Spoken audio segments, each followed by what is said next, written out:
My name is Dr. Nathalie Edmond, coming to you from Mindful and Multicultural Counseling located in Ewing, New Jersey.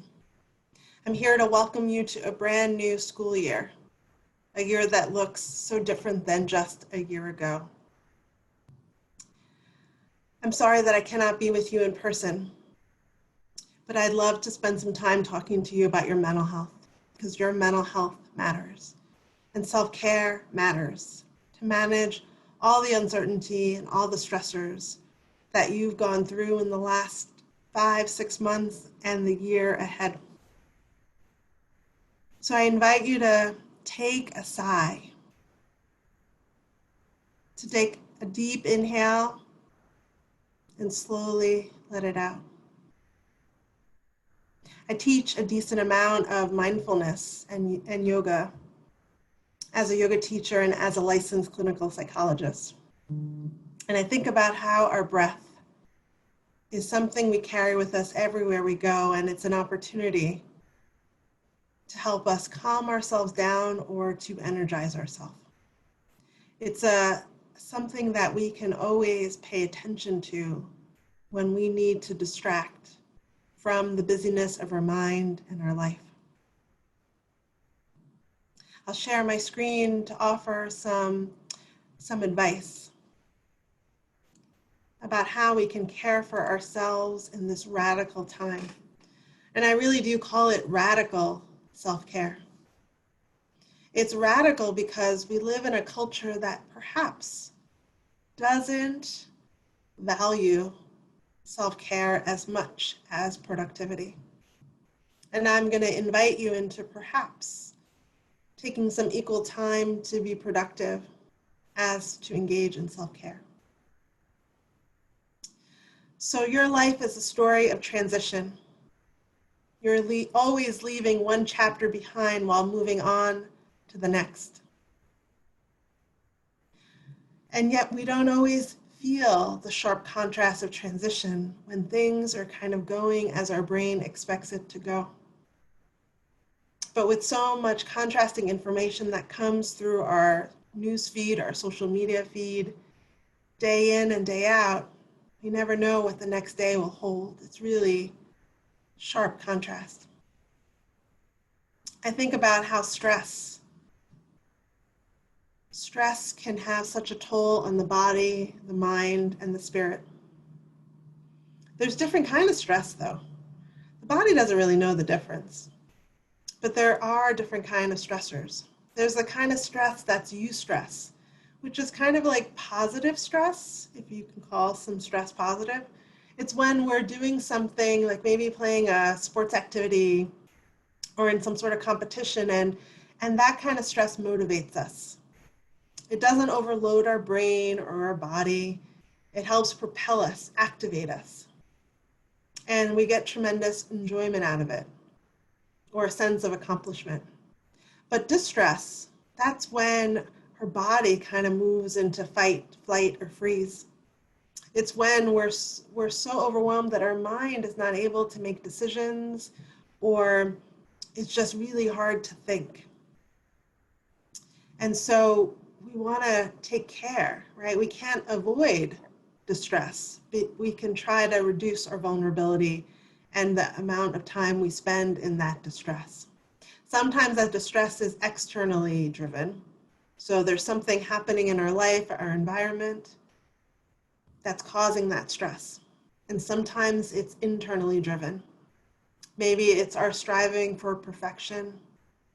It's all the shoulds that we talk to ourselves about. It's the ways that we critique ourselves and other people. It's all the things we focus on that are not within our control. So what is within our control and what isn't? That is a great question. I think about this year being a particular year of trauma. I think of trauma as anything that overwhelms and frightens us. So there could be so many things that have happened in your individual lives. You could have been in a car accident. You could have had the death of a loved one, a family member that was sick. Yourself, you could have been sick. You could have a history of emotional abuse, in your relationships, sexual abuse, physical abuse, or neglect.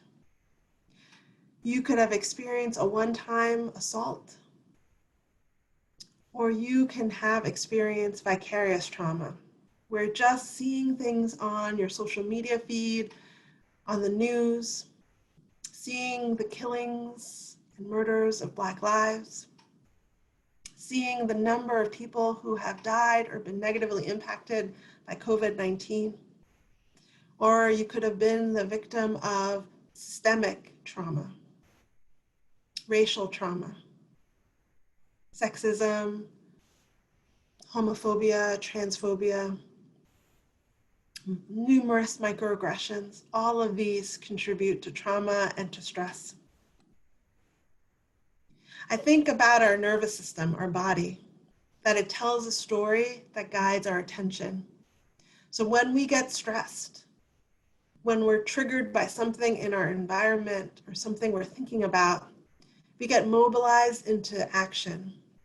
And in that sympathetic response, we move into fight or flight, right? Fight or flight could be trying to avoid and escape through drugs and alcohol, literally avoiding taking care of ourselves and the things in our life that might help things get solved. It can be irritation, frustration, anger, or we can flee into panic, fear, anxiety, worry, and concern. Sometimes our stress is so overwhelming that we freeze, our body collapses, we feel shame and shut down, hopelessness, disconnect. Our body just conserves energy and doesn't believe that it can cope.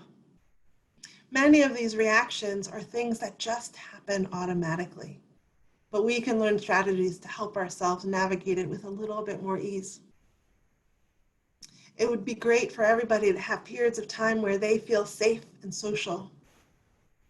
Because when we feel safe and social, there's curiosity, there's openness, there's flexibility, there's compassion, there's joy, there's a sense of ease, a sense of play, mindfulness.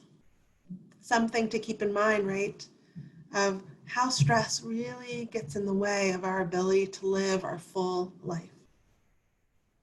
And sometimes we have to focus on what our body is telling us we need versus what our mind is telling us. So I think about why COVID-19 might be triggering mental health issues. The things I hear people talk about is the sense of despair, of things going on for so long, of not knowing how things will change, when they will change, the loss of loved ones. I think about, particularly for extroverts, the loneliness, the isolation. Introverts may have a different experience because perhaps they don't long for that social connection in the same way, or virtual connection is enough. Thinking about how families could be impacted financially, how there could be food insecurity, worries about where one will live, worries about being able to pay for various different supplies related to school, and what will be your future as you ponder the next stage of your life. Worries about loved ones and their health and their well-being, or grieving the loss of people who are no longer in your life for a variety of reasons. Our minds do better when we feel like we have some control, when we feel like there is an endpoint. It's really hard to live in the in-between space. So how do we reduce our worry thoughts? Because our brain has this amazing ability to do time traveling. It travels to the past where we feel sad, reviewing what once was, what no longer is, mistakes that we wish we hadn't had, guilt. And our mind travels to the future where we worry about all the possible what ifs, the potential catastrophes. oftentimes the things we cannot control. And worry thoughts. I mean, worry is just another way to try to control, right? It's like the mind saying, if I just think about all the possibilities, that makes me feel like I'm doing something. And yet worry is so different than planning, because planning has an endpoint and worry is relentless. It never ends. So thinking about what I don't have control over, that I can let go, that I can choose to let go. I can't control whether other people follow rules of social distancing. I can't control really what other people do at all. I can't control or predict what will happen. I can't control or predict how people will react, how long we'll be in COVID-19 precautions. I can control my attitude, my relationship to what's going on. I can limit my social media feed and how much time I spend there. I can limit how much I watch the news. I can take care of my own health. I can find and reconnect to my own kindness and grace. I can find fun things to do to distract myself. I think about how this time period, particularly I think with the news about how COVID-19 has really impacted communities of color, particularly Latinx and Black communities, revealing how much structural and systemic racism is there, how the impact of 400 years of oppression and the legacy of segregation and redlining and slavery impacts marginalized communities and makes them more vulnerable. I think about how the murder of George Floyd at the end of May sparked a revolution that had been there for a long time, but more people became aware. Probably white people became more aware of just how much this is going on and how much it is harming all communities, but particularly communities of color. Thinking about the trauma of seeing George Floyd publicly lynched,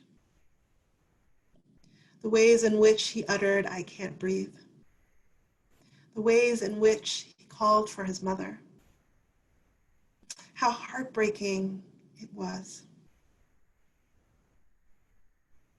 How do we choose whether or not we watch these videos? Just this week, we see the shooting of Jacob Blake. And we can be filled with despair. We can also be filled with hope and possibility that people are reacting. Just today, I heard of the Milwaukee Bucks boycotting their playoff game to show their protest of the shooting of Jacob Blake. So people are finding ways to take action for themselves. And we have to remember that structural racism, systemic racism, anti-Blackness culture, it impacts all communities. Because we all are conditioned in the same society, and we all internalize it in some shape or form on a conscious or unconscious level.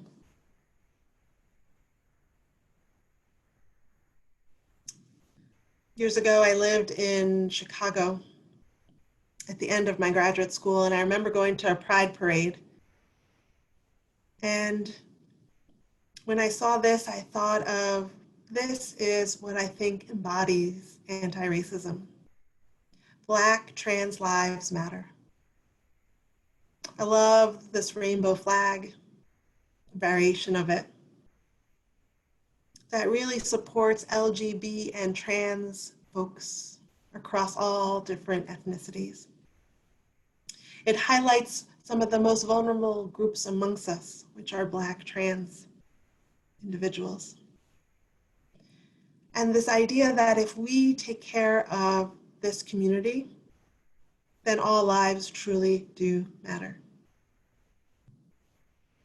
Thinking about how can we support each other so that we can all live our best life, that we can bring our whole selves to school, to our communities, and we all can feel safe and supported.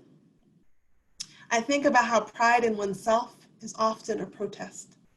It's a form of rebellion in a society that tells you you don't matter. So when Black trans lives matter, women's lives matter. When Black trans lives matter, able-bodied, all abilities matter.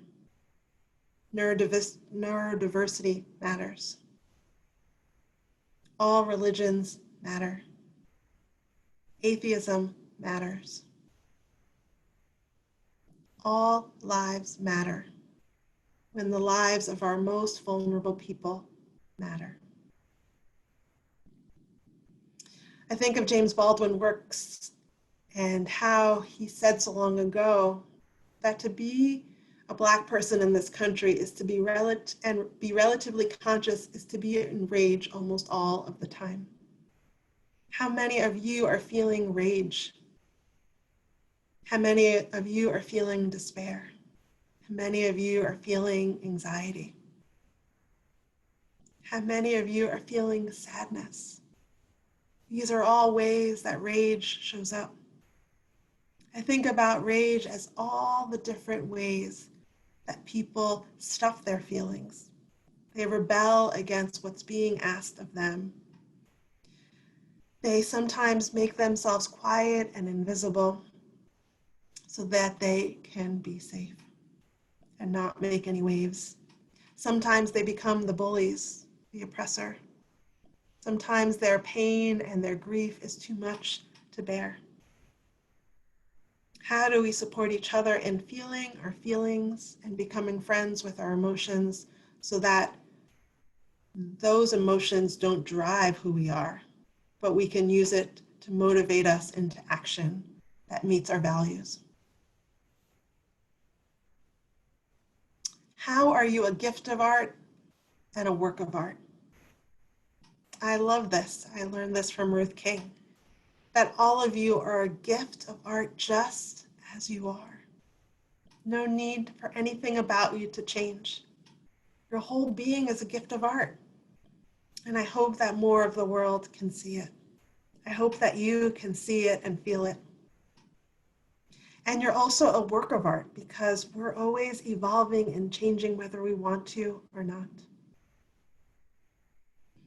That our brain has this amazing ability to rewire itself through new experiences. It's called neuroplasticity. Throughout our life, but especially in those first 25 years, the brain is like the sponge. So the more you do of something, the more it sticks. So think about where you're spending your time these days. Is that what you want to stick? Think about the things you're thinking about. Is that what you want to stick? I love this healthy mind platter, which says that if we want our brain to work at its optimal level, that we want to include 8 things in our daily life.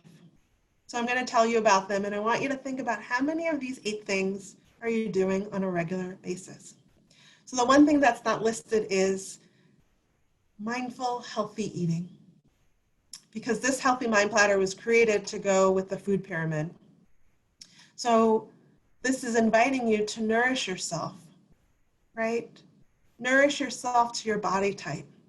Noticing when you eat certain foods, what gives you more energy, what depletes you. Looking at if you are someone who exercises or involved in sports or lead an active lifestyle, are you nourishing yourself enough? Are you getting enough sleep? Right? At this age, your mind and body are growing, and you're also under stress. So need to get enough sleep. The brain needs sleep in order to digest what's happening in the world and to consolidate information that you're learning in school. We need exercise, some kind of exercise on an almost daily basis.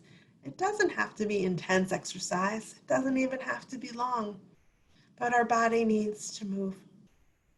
We need time to focus, time that we're just doing a puzzle, reading a book, taking care of homework, volunteering, working.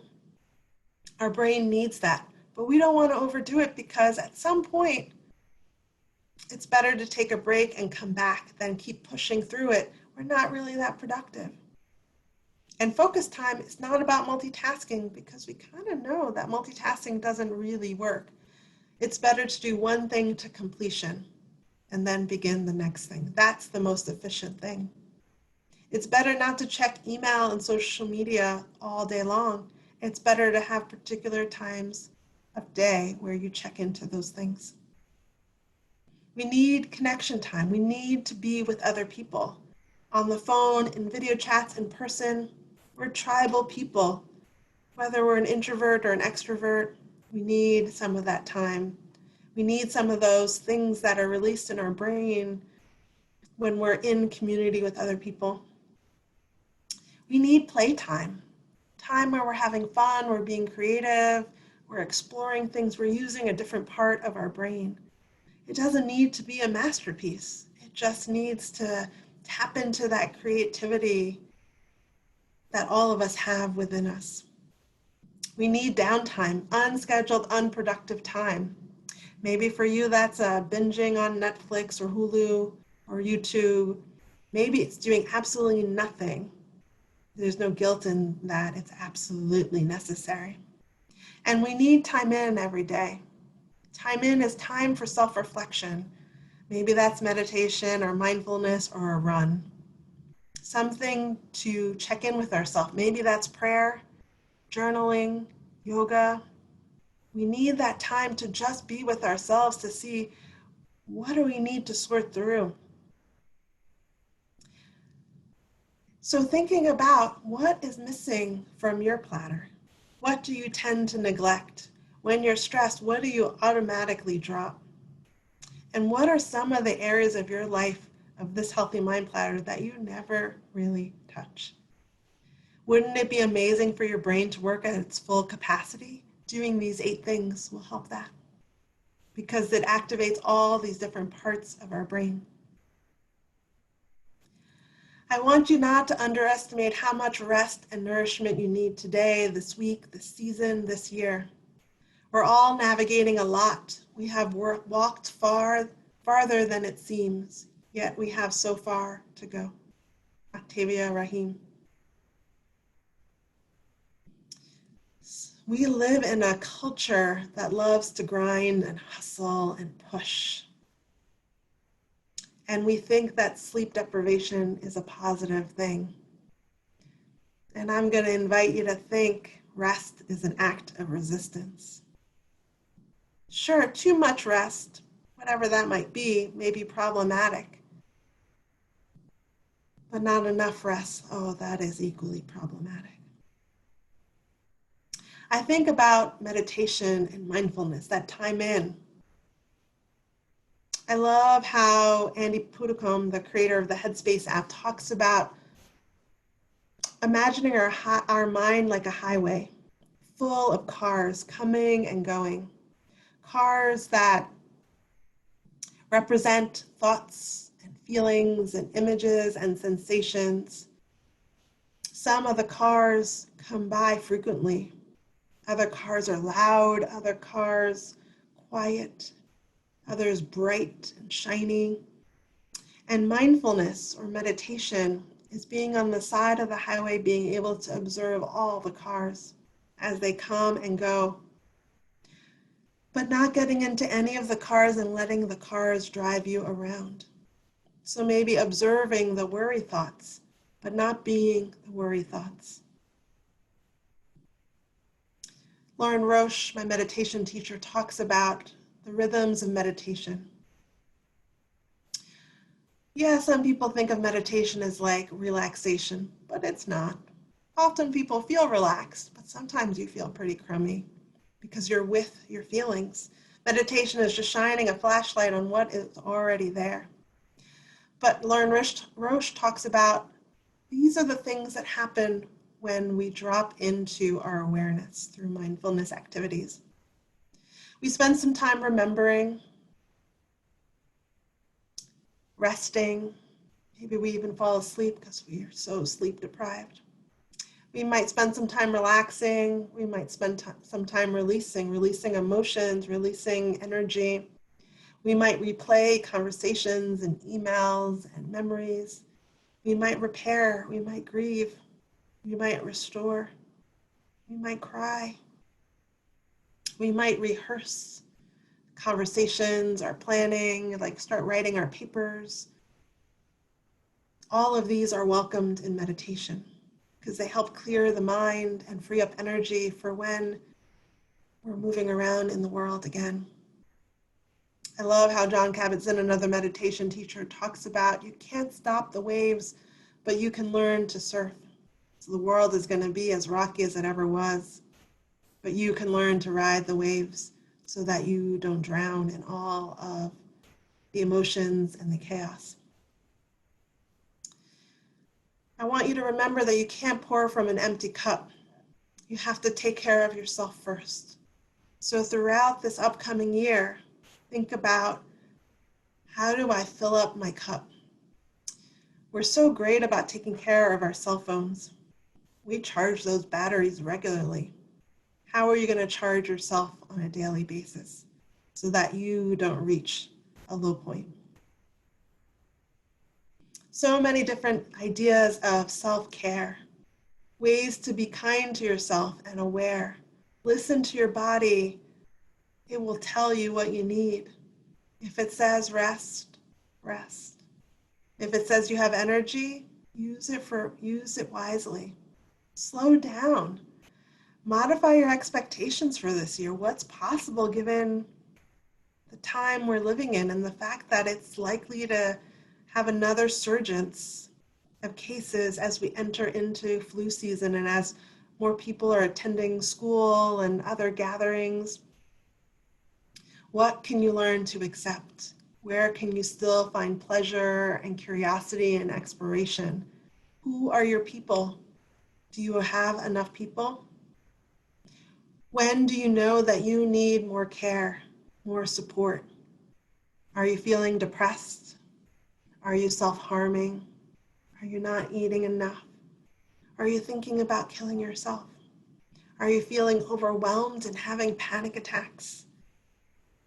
Are you using drugs and alcohol or gaming as an addiction to escape pain, escape dealing with your life? Do you have trauma that you haven't talked about? Those are all great times to speak to a loved one, a trusting adult. Perhaps reach out for therapy. You do not have to suffer alone. It's okay to celebrate the small wins, to find moments of gratitude. Because sometimes focusing on what's working in our life can rewire our brain, because it's so easy to focus on all the things that are not working, to have a scarcity mindset. But what if we lean into abundance? What if we trust that it will all work out, even if we don't exactly know how or what it will look like as the seasons change from one to the other? I invite you into these words of affirmation and care. And perhaps you can finish the sentence for yourself. I give myself permission to feel my and honor my needs by. I give myself permission to center care and well-being by. I give myself permission to grieve. I give myself permission to love. I give myself permission to not engage with. I give myself permission to engage in joy and healing by. I am worthy of rest. I'm worthy of care. I'm worthy of joy and healing. I will center healing, joy, and liberation on behalf of myself, my ancestors, and my community. Here's a self-care challenge maybe you can do as we enter into the month of September. Just some ideas of things that may help you fill your cup. I leave you with these words of loving kindness. What a prayer or meditation they can be.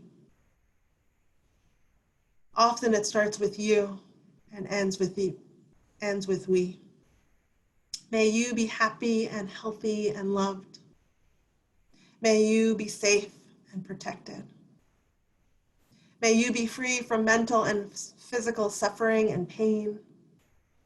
May you be alive, engaged, and joyful. May you be able to live in this world with inner peace and with ease. May we be happy and healthy and loved. May we be safe and protected. May we be free from mental and physical suffering and pain. May we be alive, engaged, and joyful. And may we be able to live in this world with inner peace and with ease. May this be true for all of us. If you're looking for extra support, please feel free to reach out to the adults around you. Check out our website at mmcounselingcenter.com, where we have guided meditations that I've recorded. We have YouTube videos about different skills and anti-racism stuff. And we have an anti-racism resource page if you want to dive deeper into these things or your family does.